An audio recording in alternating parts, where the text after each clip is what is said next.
What's going on, squad? Welcome back to an episode of season 4.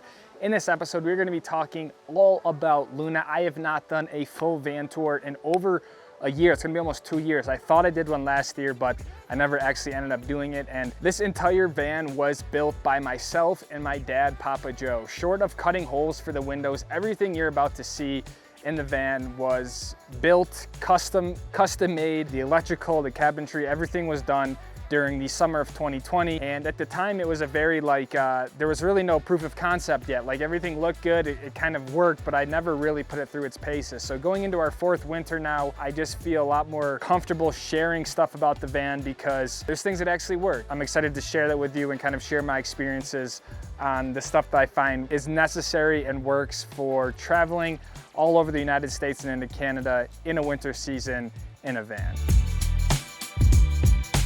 So starting off with the basics, Luna is a 2013 Mercedes Sprinter 2500 V6 turbo diesel rear-wheel drive. She is not all-wheel drive. I think a lot of people think I have a rear-wheel drive. I would love an all-wheel drive van, but I just can't afford one. So hopefully in the future, when I do build another van, I'm able to be in a position to upgrade to all-wheel drive. But this whole time, Luna is rear-wheel drive. Now, feel free to use the timestamps below because there's a lot to this video and I don't really know the best way to do it in a way that makes sense from an order perspective. So I want to start up front here in the cockpit. There honestly isn't anything super special up here, but this is obviously where I spend most of my time with the van. One of the things I really like about the Sprinters is that you have this really big windshield, you sit up nice and high, so driving like long 10-12 hour days just is very easy to sort of navigate on the road. Now because she's a 2013 and was a very standard model, I don't really have many creature comforts up here. I don't have like any steering wheel controls, I don't have any wireless USB Bluetooth sort of phone connectivity. Very, very bare bones up here. I do have cruise control, which is nice, but I have a nice comfortable seat. But if I did upgrade to an all-wheel drive van, getting something a little bit newer to have some of those comforts that I think you find pretty regularly now in newer vehicles. But some of the things I did kind of do up here is I added like this Velcro Bluetooth speaker so I can hook up my phone when I don't have service, and I have this pure sine wave inverter that just lives up here that has the Bluetooth speaker hooked into it, phone charger and stuff like that, so I can always charge stuff while I'm driving. Another thing that the Sprinter vans do really well is a bunch of storage up here. They have like these above visor compartments up on the dash, and up here I keep things like gloves and hats, headlamps, stuff like that. Things that if I need to wake up and brush the van off, stuff I can just grab pretty easily, go outside, take care of business, and be on the road. So the van is totally insulated with sheep's wool. I spent 2 whole days stuffing Luna full with sheep's wool. I put sheep's wool in the roof rafters, in the window coverings, the headliner, anywhere I could shove sheep's wool, I put it there. I double stuffed the walls, I double stuffed some parts of the roof. And so I really took the time to get proper insulation in the van. Secondly, the floor is completely reinforced. It's not just this vinyl plank flooring on top of the sheet metal. I put 1x2s all the way across the bottom of the floor and then insulated in between with foam board. It doesn't really do much. The floor gets absolutely freezing in the winter. You just gotta wear slippers or something. Also, behind the insulation is soundproofing. I put completely just like some sound dampening stuff to help make it so the outside noise doesn't get in as much and my noise doesn't get out as much, if that makes sense. And then really lastly, the ceiling is 3/8 inch pine tongue and groove. Just ripped it all the way down and then just popped out holes for the lights and stuff like that. You could have went with an inch thickness, but something you have to keep in mind is that every extra bit or 1/2 inch of width on the ceiling or the floor all sort of shrinks your clearance. So I'm like 5'10" and can stand up pretty comfortably, but I think if you were like 6'4", 6'3", you got to be kind of cognizant of how thick you're building the van downwards, if that makes sense. The entire van was framed just like you would frame a house. There is literally wall studs and roof rafters that I put in that are, I think these are 1x3s that are self-tapped right into the sheet metal of the van. And then a lot of the stuff is mounted to these framing. So you can see the cabinet is actually mounted straight to these frame rail almost. So I'm convinced you could roll this van and the stuff wouldn't fall off the wall. Nothing is held together by an L bracket or anything like that. There's wood supporting wood. Again, you can see the sheep's wool in there as well, right there behind the wiring. And then up here, again, you can see the sheep's wool that is keeping this all insulated. I also run my Starlink cord through the back here, so there'll be more on that in a little bit. This is perhaps one of the most valuable parts of my van. This is, I would call something like a headliner shelf, where typically this whole area would just be open, but I added a shelf here, which just creates so much extra storage. I keep something like my Starlink dish up here, towels, mid layers and stuff like that. I keep bigger pots and pans, Tupperware containers, and this is just an area that becomes a stuff cabinet for just about anything. You come in the van, you gotta throw something somewhere, you can just put it up here. This is made out of birch plywood, so it's light, but also pretty strong, and I ended up using the rubber mat that came on the actual floor of the Sprinter van up here just for a little bit extra grip. One of the very DIY things in this van is here's also where my insulated blackout curtain is, which is great for privacy, especially when you're sleeping at a truck stop or somewhere where, you know, there's people around or whatever. You just got to kind of close yourself off a little bit. So this kind of sits in front, goes around the heater and keeps the light out, but also keeps all of the heat and stuff in and whatnot. You can see it's literally a piece of 12 gauge and just like this little L bracket thing. And then I can pull this all the way across. Put this here, I can literally magnet it right here. So there's actually no light that gets out, no heat. There's holes that are cut that will then sits around the heater. I just clip it off.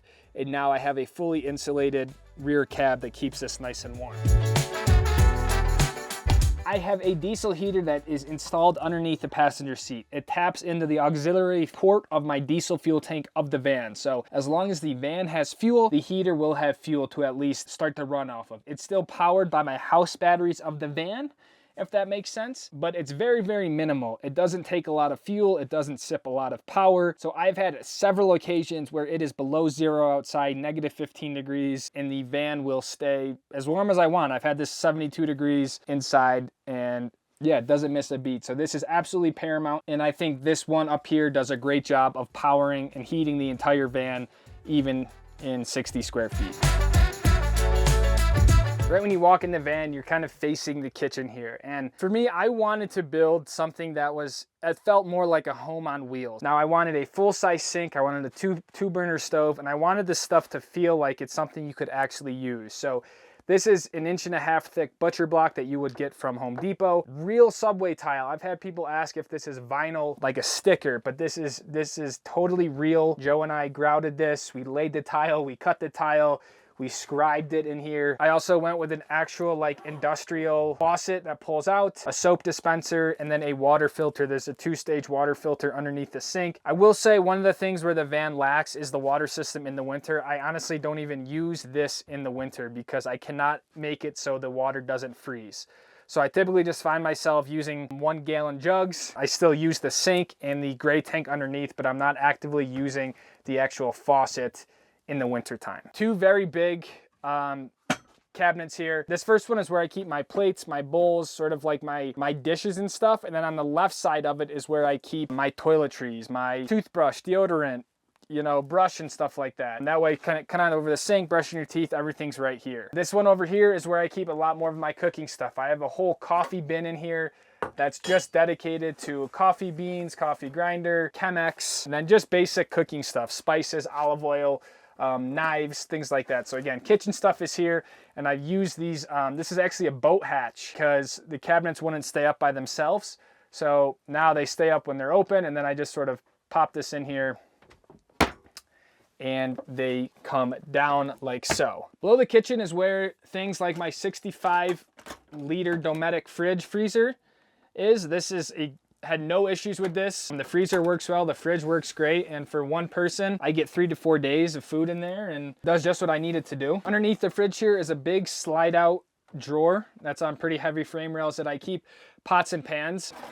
We had space for a little silverware drawer here. This is one of my favorite little things we built. Scissors, lighters for the stove, knives, spoons, everything. So silverware is in there. And then lastly, this door here houses everything that's underneath the sink. So I have a 7-gallon gray tank, which is hooked right to the sink. So anything that goes in the sink goes in there. And then right now, because I was doing some summer camping, I do have a 6-gallon freshwater that is all hooked up to turn the faucet on and everything like that. But like I said, in the winter, that will get removed and will typically just be replaced with gallon water jugs. And then way in the back there is things like the water pump and accumulator tank, the water filters and stuff like that. So again, not the prettiest thing of the van, but that is the water system that I think needs some upgrading or redesigning. Now, if we just essentially do a 180, is this kind of nifty design. I call it like a 3-in-1. Right under here is all of our switches. So I have the lights for the front and the rear. I have a garage light that I'll show you guys. I have outdoor lights. I put everything on a switch so I could shut stuff off if there's an issue with the batteries or I'm going away. So right now the fridge is off. I have the water pump on a switch. I have my cell booster. Then I have my actual DC outlets as well on switches. And then down here is my inverter that gives me power that you would get in your house with an actual outlet. So, and then up here is another compartment that is kind of like a bedside table. It's a good area to throw laptop chargers and things that you use pretty regularly that you don't ever want to get covered up. This can act like a seat, which is nice for putting on your ski boots or just having a little different area in the van. And it can also act as sort of like a little table outside. It's like just enough height to put a drink down or something like that. So rather than keeping this all flush, we kind of drop this down a little bit to add a little bit more character and also have this area that is, again, multifunctional, multi-purpose sort of space. As the van sits right now, this is kind of in its daytime form, I will say. And I think there's really 3 main types of configurations you find in Sprinter vans of this size. You have probably the most common is the fixed bed, where the bed is raised up in the back, there's a bunch of space underneath, and the bed is just always there. The second one is like a dinette situation where you have couches and a table in the middle. It kind of acts as like a workspace, and then at night you push everything down and it becomes a bed. And then the third and probably most uncommon one is this situation, which I'll call like the futon design. The cool part with this is that it gives me rear door access, so I can always go out the rear doors. It's really nice in the summertime or just making the van feel bigger than it really is. But I think one of the things I like the most about it is I don't feel like I have the bed down all the time. I don't feel like I'm always in bed. For me, I love waking up and putting stuff away and like getting the day started, getting more in like work mode. So this is just a 6-inch futon mattress. I think I got it off Wayfair or something. This area kind of serves as the dining room, as the office, the bedroom. It kind of does a little bit of everything. And I've shot so many scenes here of me showing my breakfast. So the way this kind of operates is underneath here, underneath the bed, there is a piece of hickory, which is a very hard type of wood that sticks into this little elastic piece down here. And then there's a toe kick at the bottom to kind of keep it from not kicking out. There's a gate latch up here. I'm gonna get trapped in here, but that's okay. The table comes down, and now you have a awesome little table setup. This table was handmade with pieces of oak, 5 strips of oak, and again, these big sort of latches that we put together. Then when I'm done with it, this just goes up there. Pop my piece of hickory out, put it underneath the bed so no one sees it, and now you're back to having all this space. Other things on the wall here that we also created with oak is a purpose-built GoPro charging station. As you can see, I have a max charger in there and just like a hero charger, and it fits. There's no such thing as perfect, but if you looked up perfect in the dictionary, you'd probably see a photo of this.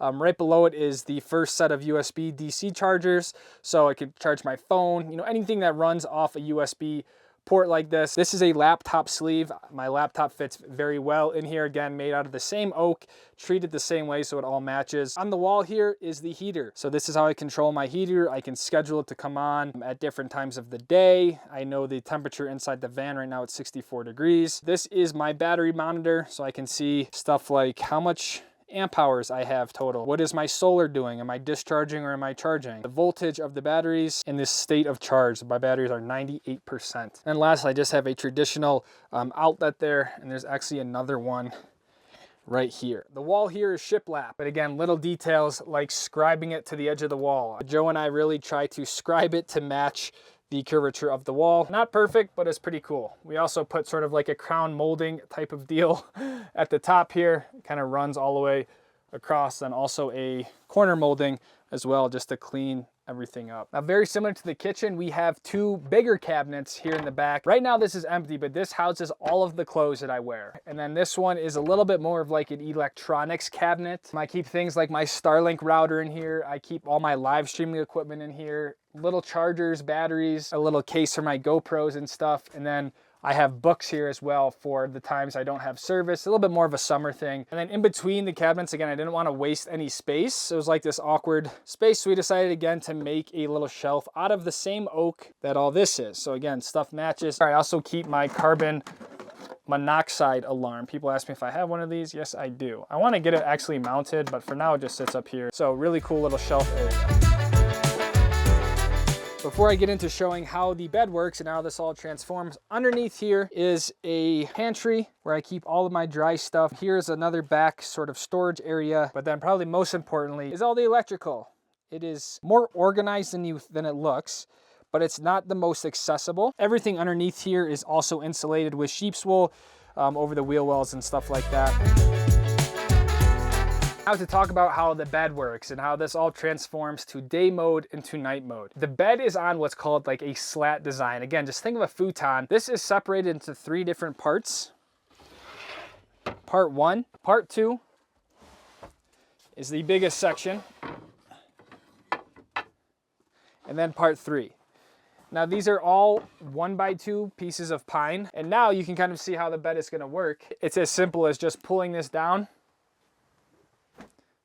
And now I have a full-size bed, full-size mattress. Now I have this really awesome area that's kind of easy to get down, because you'd be surprised, like at the end of the day, it's the last thing you want to do is make your bed and set it all up. And then in this side here, again, all of this is made with oak as well. I keep all of the sheets. So again, utilizing all of the space that I have, all the sheets are right here. So when the bed is down, I have access to this. I have this really big duvet that keeps me warm in the winter. And then this is a space that I thought I was gonna use way more, and I just don't, but this is a whole nother little storage area. And then lastly, on this side, this is my hamper. So when you're in the van for weeks at a time, you have dirty clothes, you gotta have a place to put them that's kind of, yeah, out of the way. So I'm able to put everything down here. Then I have this little claw that I can pick it up with, because it gets pretty far down there. And then to put it up, it's just the opposite. Kind of lift the bed up, you slide in these slats, kind of start to situate it up, move the first piece, grab the top, pull it up, and I kind of kick the slats in with my legs, like so. And now I'm back to day mode. So just like that, we went from bed mode, day mode. I really keep the flannel sheet on it because, again, it's just for me with one person in here. It can kind of suck to try to make the bed like that. So by leaving this on, it just makes it that much easier. I typically just pull the duvet out now with the heater, and I stay warm all night long. I added these magnetic hooks that work very, very well. They're extremely heavy duty. I can barely even move them. I have 4 of them around the van, 2 in the back. Those hold my ski suits and also my backpack and my helmet. So once I'm fully loaded up for ski season, this place gets very crowded. So to have places to put things once I'm done for the night is very important. So I'm able to hang stuff up to dry it and just get stuff out of the way so I'm not tripping over everything. Another very important thing with the van are my window coverings. This is one of the main ways I stay warm in the winter. You lose so much heat and energy through your windows, both in the summer and the winter. So I got these insulated dark out, blackout things that pop down like that. So again, something this size, you just sort of undo the buttons, it rolls down, magnets in there. So one of the biggest ones I did was the fan vent here. This is just my Max Air fan. I don't use it too much in the winter time. I gotta clean it, there's a dead bug in there. But you lose so much heat out of this top area here that I even have one for this section as well. So if you do van living, I highly recommend some sort of insulated curtains. And then in the daytime, I love getting like the natural light so I don't feel like I'm in a cave. I can just pop them up, they're out of the way, I don't have to do anything with them, and we're good to go. Now on the step here where the slider door is sits my batteries. I just upgraded this year to self-heating batteries. I have 2 12-volt 100 amp hour lithium batteries that power everything in the back of the van. I decided to go with the heating batteries because I'm in so much cold weather climate that the standard batteries I felt like just weren't really made for the conditions that I put Luna in.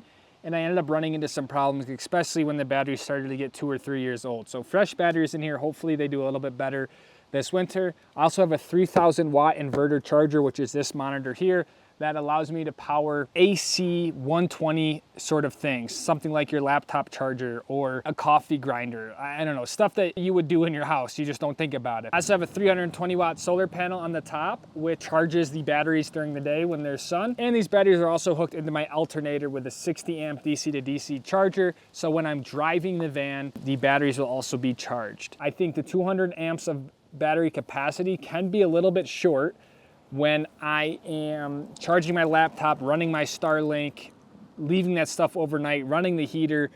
There's times where I wake up and I've drained about 60% of the entire battery bank. So I think in my next van build, I would upgrade that capacity to 300, maybe even 400 amps. If I wasn't doing all of the production that I do, charging cameras at the end of each day, you know, making the videos, running the Starlink, I think I could easily get away with even less battery, like if you're just more minimalistic about it. But just with what I do, I think I'm kind of at like the minimum I can get away with. You're also running the fridge, the lights. I mean, everything is running off these batteries down here. So this is another example of DIY. This rubs on the slider door, and you know, again, that's why we like it. It's not perfect. The last part of the internal components of Luna is the garage area. This is underneath the bed here, and this is just sort of a cover for presentation's sake, keeps it a little bit more clean. But this drops off and you are left with the garage. Now last year we built 2 ski racks out of some PVC pipe where the skis slide up in there. I have no skis with me right now because I brought all of my skis to get adjusted and checked with my new boots. So I have 5 pairs of skis right now at the ski shop. But this is a great area for all of my equipment. My poles, my boots can go back here. I have a side access compartment inside the van, so I never have to go outside to get to some of that little stuff, which is really, really nice. It's a very functional space that fits a lot and allows me to sort of put stuff that's a little bit more wet or dirty, and it doesn't really infiltrate the rest of the van. Another little detail is this outlet right there. And the reason why this was put there and wired was simply for a boot heater. So I can put a boot heater, plug it in there, and then pop my boots down here in the garage and be drying my boots back there. So again, another little storage thing on the end here.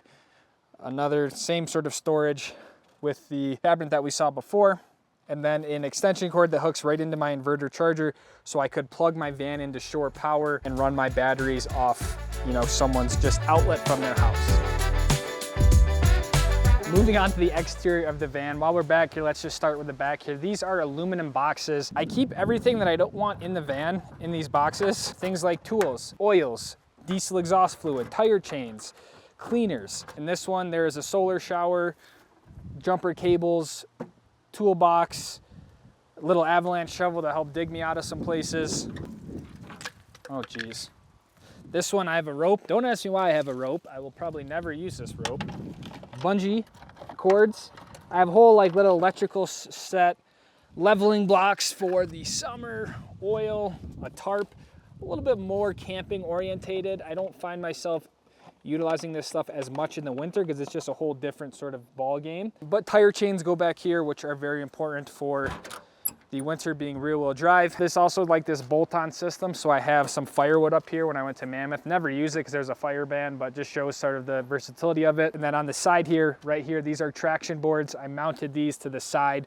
Wasn't really sure where I was gonna put them, but this ends up working in case I ever get stuck in the snow, in the mud, whatever it is. This will essentially get you unstuck to then be able to put on something like tire chains. So I did have to use these at Solitude when I got stuck. They work really, really well. You put them under the tires, it's something for the tire to actually bite onto, whips you out of there.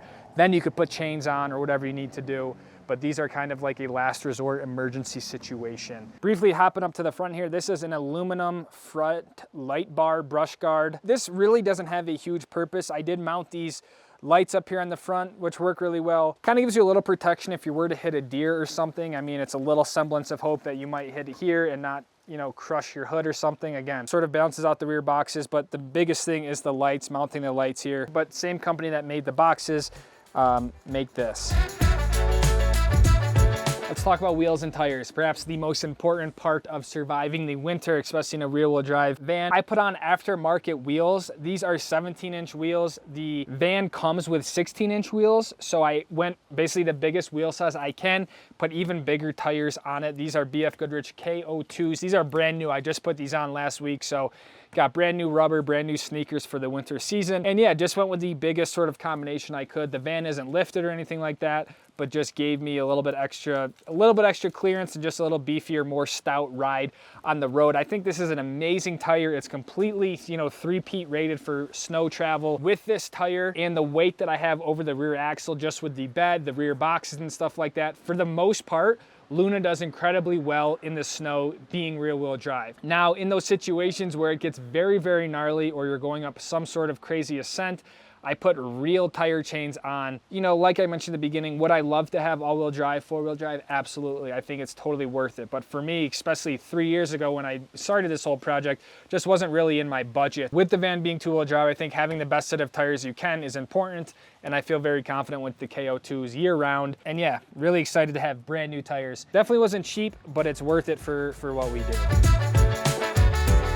There's nothing crazy on the roof here. We did make our own custom mount with aluminum angle irons to mount things. The biggest thing here is a 320 watt solar panel. It is a single panel. Right here is a cell booster. It kind of became obsolete with the introduction of Starlink, which is what this triangle mount is here. So here I can come up here and I put my Starlink dish right here. So that's how I'm running my live streams, uploading my videos on the road is with Starlink. In the middle there is my fan that I showed you guys earlier. It's just a ventilation system. New this summer is this observation deck that we built. Again, same sort of aluminum angle iron situation that I think is gonna make shoveling the snow off a little bit easier in the winter because I have a stable area to stand when I get up here. And then lastly is the light bar. This is a 42-inch light bar, I think. So between the lights on the front and this light here, I have a ton of great lights for this winter. Nothing super crazy, but very important for the functionality of Luna. I think it would honestly be more helpful to do another one of these during the season, like in January when we are completely in here, and really show you guys how the van operates when it's loaded up and we are rocking and rolling. I don't think you really get the full effect of the Luna's capabilities when there's not 5 pairs of skis in here, 2 ski suits, backpacks, cameras, batteries, ski boots. Like, it just makes it a little bit more real. So I think in a few months I'll do another one of these highlighting how the van really works in the winter. So I hope you guys enjoyed it. Thanks for watching. If you're still at this point, I mean, man, you deserve a medal. If you have any questions, I'd be happy to answer them or offer my experience with the van building process. I'll see you guys in the next episode. Take it easy, fam. Peace out.